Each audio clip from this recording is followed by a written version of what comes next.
Cumprimento a igreja mais uma vez com a paz do Senhor Jesus. Amém?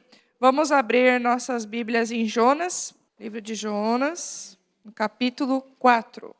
Amém? O tema dessa mensagem será: qual a tua ocupação?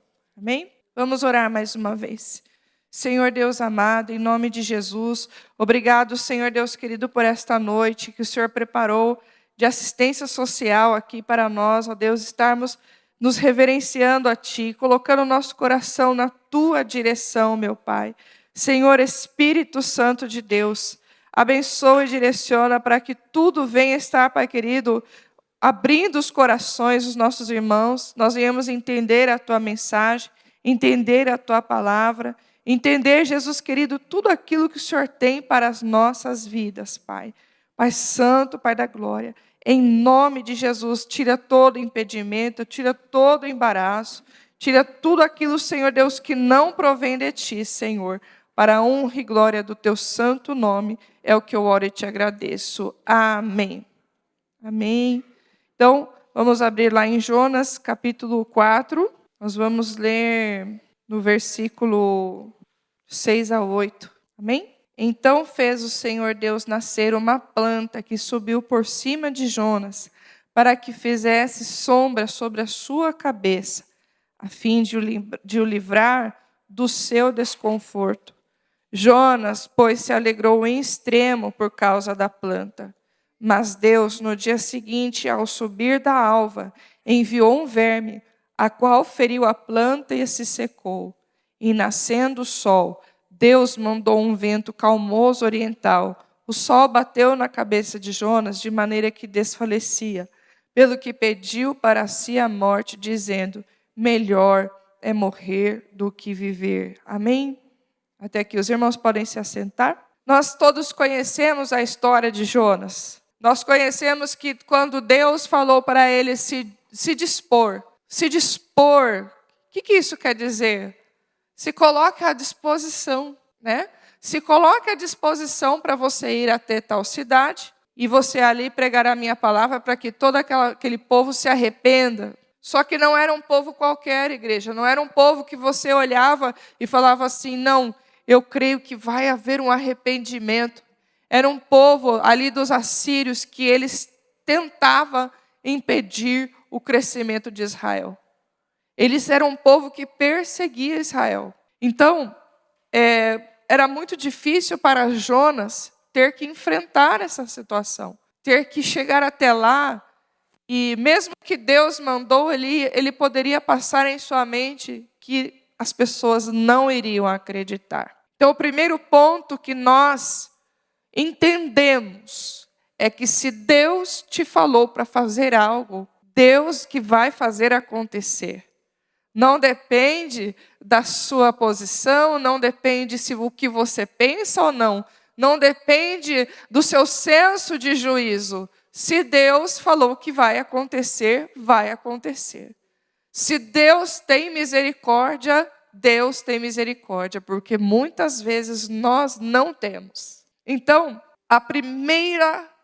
o primeiro obstáculo que nós vemos que esse povo fazia é impedir o crescimento de Israel. Então, o que é que impede o seu crescimento espiritual? Deus usará essa ferramenta, aquilo que te aflige, para que você cresça. Veja só, nenhuma árvore que ela não é podada, ela cresce da maneira certa. Lá em casa, existem vários tipos de árvore e algumas árvores ali, e que no momento certo agora da primavera, ela dá a flor. E são flores lindas. E todas as vezes eu podava no tempo errado. Então eu falava assim, mas chegou a primavera, a florzinha ela tentava com toda a força sair e não saía. Então eu falei, esse ano eu não vou podar e vou esperar ela dar a flor dela. E aí no momento certo eu venho e podo. Então Deus, nós aprendemos com Jonas, que para que nós temos o crescimento, para que nós chegamos aqui, cremos no Senhor, é necessário a poda. Então, Deus usou esse povo de Nínive para confrontar o seu pecado? Não. mas também para confrontar o profeta, que se achando santo e separado, achava pelo seu senso de justiça que eles não mereciam a misericórdia e o perdão de Deus. Então é como você pregar o arrependimento e livramento para alguém que você sabe que vai te ferir de novo. Você entende? É como você orar por alguém que você sabe que vai ferir você de novo. Que tem a probabilidade de errar com você de novo. E pessoas assim nós não queremos ajudar. Pessoas assim nós não queremos orar. Pessoas assim nós não queremos insistir. Mas quem mandou? Quem é que mandou você parar? Quem é que mandou você desistir? Quem é? Ou Deus está mandando você continue? Porque diante de tantas pessoas ali que houve o arrependimento, nós não podemos generalizar, igreja, que todos voltariam para o mesmo pecado. Então, o trabalhar está a começar em nós. Deus é quem julga os corações verdadeiros em arrependimento ou não. Porque em toda essa história, quem parece não ter mudança nenhuma é o profeta. Eu já trouxe uma mensagem sobre o Jonas. E eu falei, Senhor, eu gosto de ler novamente e entender novamente por que o Senhor está me dizendo. E isso aplica para a minha própria vida, porque nós temos um senso de justiça que nós colocamos numa balança aquilo que nós pensamos que é certo. E Deus e o Espírito Santo, tão professor, tão sensível, tão educado, ele fala, mas o erro está primeiro em você. Então foi por esse motivo que Deus me trouxe novamente para o livro de Jonas. Então, eu creio muito mais que estar na direção para obedecer o chamado e o lugar que você deve estar é você obedecer de todo o seu coração. Você entender o propósito de Deus para a sua vida. Porque enquanto você não entende, você pratica, mas ainda o seu coração está longe de Deus. Por isso que no juízo final, muitos dirão que em meu nome eu fiz, eu operei, eu curei, eu visitei, Senhor. Mas ele disse, apartai-vos de mim, vós que praticais a iniquidade, porque o sistema não é só em você fazer para você pensar que está na vontade de Deus. É você ser aquilo que Deus quer que você seja. E muitas vezes você será ferido, humilhado, e parece não estar na vontade de Deus, mas fique tranquilo, Deus te dará a paz em toda situação. Essa é a certeza, porque o Espírito Santo, ele testifica que somos filhos de Deus. Se o Espírito Santo, ele testifica, ele vai falando ao nosso coração. Está difícil, está ferido, mas ore, consagre, confie.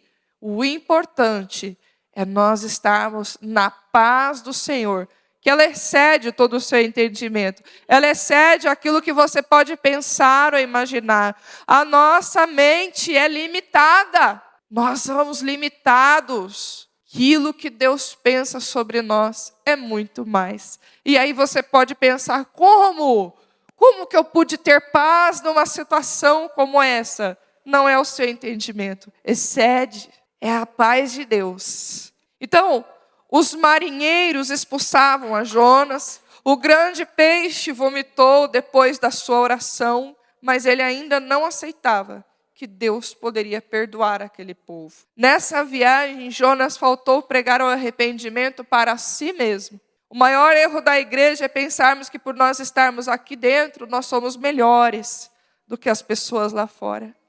É o mesmo que nós fecharmos os olhos e dissermos, aqui está tão escuro, sendo que tem tanta luz. Por isso que a palavra do Senhor diz, se andarmos na luz como Ele na luz está, nós temos comunhão com o seu corpo. E o seu sangue nos purifica de todo pecado. Então nós entendemos, quando eu me esforço, eu tenho comunhão, eu perdoo, quantas vezes for possível. O que acontece? Eu estou andando na luz.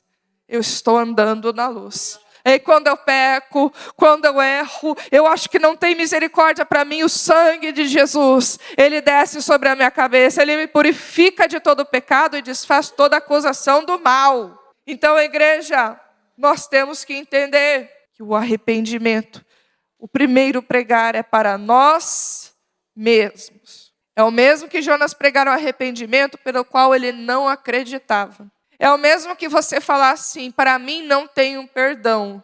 Eu não posso ser perdoado pelo esse erro. Por quê? Você está julgando que a sua justiça é melhor do que de Deus. Quando nós julgamos que aquela pessoa A ou B não merece o perdão, nós julgamos a justiça de Deus. Então, nós devemos mudar. Logo após Jonas entrar naquele navio e houver aquela grande tempestade, o que ele faz? Ele vai dormir. O problema de Jonas é que estava dormindo, não somente fisicamente, espiritualmente. Porque diante de uma tempestade não se dorme. A não ser que você tenha o controle sobre todas as coisas, como Jesus fez, que diante da tempestade dormia no barco, e ele tinha o controle sobre a tempestade. Por isso que quando os discípulos desesperados falou, por que o Senhor está dormindo? Acorde, mestre, salva-nos. Ele disse, homens de pequena fé. Porque eles precisavam, no meio daquela tempestade, entender que ele é aquele que até o mar e o vento obedece. Não era somente aquele homem que expulsava os demônios, ou curava, fazia milagres. Ele era aquele que até o mar, o vento lhe obedece. Diferente de Jonas, que não tinha o controle de nada. Não sabia para que estava ali, só sabia que queria fugir. Por isso, não fuja. Porque Deus, pela sua infinita misericórdia, pode nos alcançar até no mais profundo dos mares. Ele pode, a Bíblia fala, se eu for no mais profundo abismo, ou se eu for no mais altos céus, ali a tua mão me encontrará. Então não adianta fugir de Deus. Não adianta estarmos aqui com o nosso senso de justiça. Essa pregação não é para mim. Eu não preciso. Você precisa de crescimento, sim. Nós precisamos de mudança. A luta que eu e você passa pode ter o mesmo endereço, pode ser igual, mas como vai ser a nossa reação? Né, irmã Rita? Qual vai ser a nossa reação? Não é fácil. Mas eles disseram para Jonas, qual é a tua ocupação? De onde você vem? Qual é a tua terra e quem é o seu povo? Então, através da boca do ímpio, despertou nele, desperta Jonas. Para que você está fazendo aqui? O que você está fazendo aqui? Era para você estar aqui? Que povo é o seu? Que Deus é o seu? Eles se encheram de temor quando jogaram Jonas no mar e aquela tempestade se acalmou. Eles se encheram de temor, porque Jonas ele precisava entender qual era o propósito da sua vida. Qual é o propósito da sua vida? Eu pergunto agora para você. Qual é o propósito?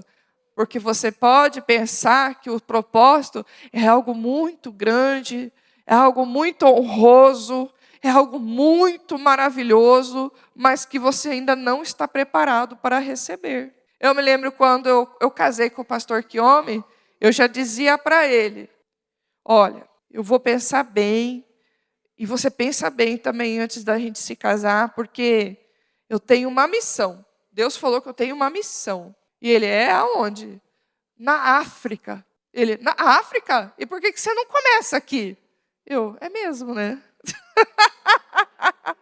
Não conseguia nem servir aqui direito e vai para a África? Pessoa, você tem que andar no propósito.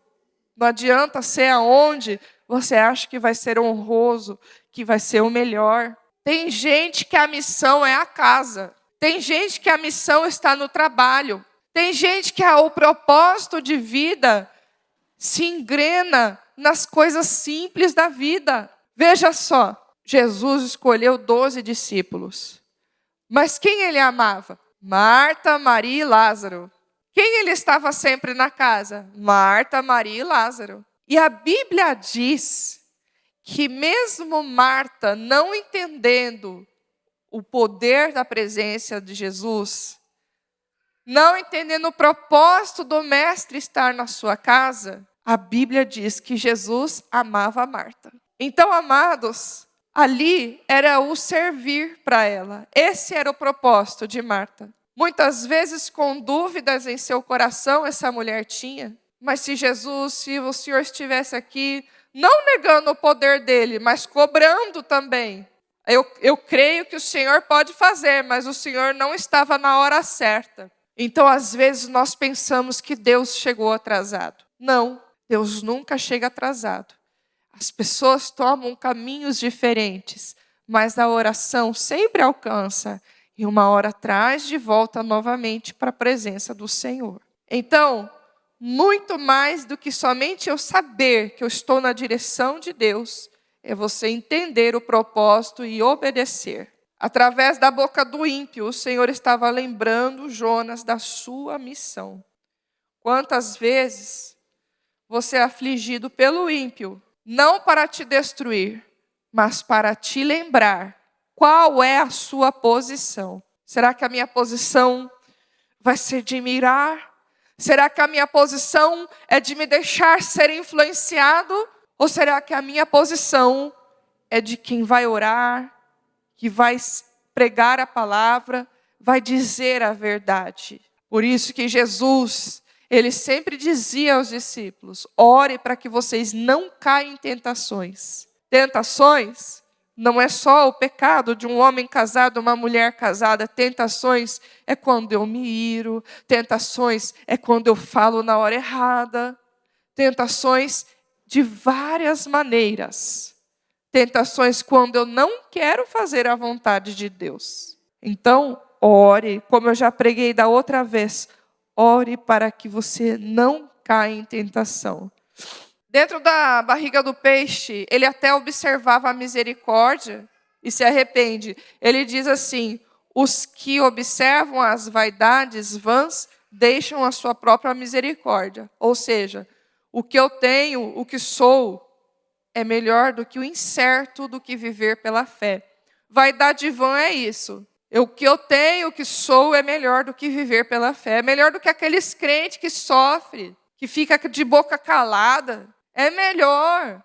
Mas Jonas, dentro da barriga do peixe, ele disse: os que observam as vaidades vãs deixam a sua própria misericórdia. Então, tem pessoas que preferem estar vivendo o culto dentro da casa do que vir para a igreja com pessoas que não se arrependem. Mas e eu e você? O pecado do outro sempre parece ser maior do que o nosso, não é verdade? A justiça de Deus, ela não opera quando interferimos. Não fique cego por causa do pecado. Alguém já ficou cego por causa de nervosismo? Eu já. Eu não enxergava nada. Literalmente, não enxergava. Então, às vezes, o pecado, ele ferve tanto no seu coração que você não consegue enxergar a vontade de Deus. Então, não deixe isso acontecer. Você tem o domínio. Assim como Caim, o Senhor disse: o pecado está à sua porta, Caim. Você tem o poder de dominá-lo. Vai orar, vai pedir ao Senhor. E aí a justiça de Deus entra. Da maneira que você quer? Não. Da maneira de que Deus quer. Vamos ver a origem dos nossos atos. Vamos ler lá em Mateus capítulo 15, do versículo 18 ao 20. Amém? Os irmãos já louvaram aqui hoje. Mateus capítulo 15, do versículo 18 ao 20. Amém? Mas o que sai da boca procede do coração, e isso contamina o homem, porque do coração procede os maus pensamentos, mortes, adultérios, prostituições, furtos, falsos testemunhos e blasfêmias. São estas coisas que contaminam o homem. Porém, comer sem lavar as mãos não contamina o homem. Porque havia um debate de religiosidade, de higiene, que os discípulos de Jesus não lavavam as mãos para comer. Mas Jesus, ele já entra com o poder de sua palavra. E ele dizendo: o que contamina são aquilo que está passando aqui dentro. E depois vai sair pela boca, mas já está contaminado. Então, eu posso ter algum mau pensamento, mas eu tenho que fazer o quê? Rejeitar em nome de Jesus. Eu tenho que lutar para que esse pensamento não vire uma ação e não permaneça no meu coração. O mais rápido possível, tente se livrar.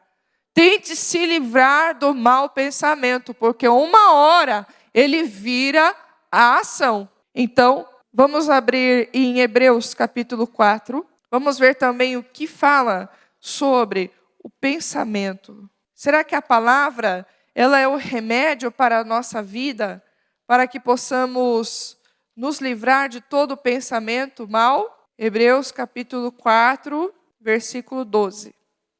Porque a palavra de Deus, ela é viva e eficaz. Ela é mais cortante do que qualquer espada de 2 gumes. Ela penetra até a divisão da alma e espírito, de juntas e medulas. E é apta para discernir os pensamentos e intenções do coração.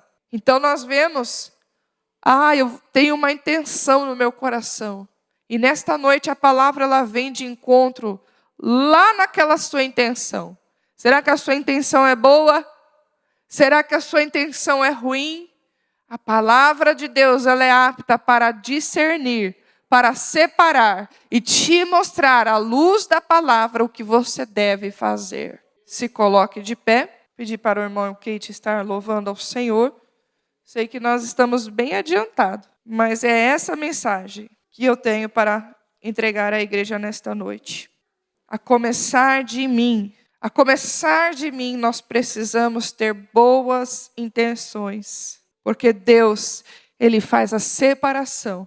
E amados, se nós cremos no poder da palavra de alguém, quanto mais no poder da palavra de Deus. Se você, às vezes, alguém que te amaldiçoa, você fica morrendo de medo. Agora imagina a palavra de Deus, que ela pode entrar até em juntas e medulas. Ela pode entrar no seu sangue. Enquanto eu falo aqui, somente os que creem, ela pode entrar dentro do seu corpo, na sua alma, na divisão de alma e espírito. Ela pode entrar trazendo o quê? Cativo, obediência a Cristo, todo o pensamento.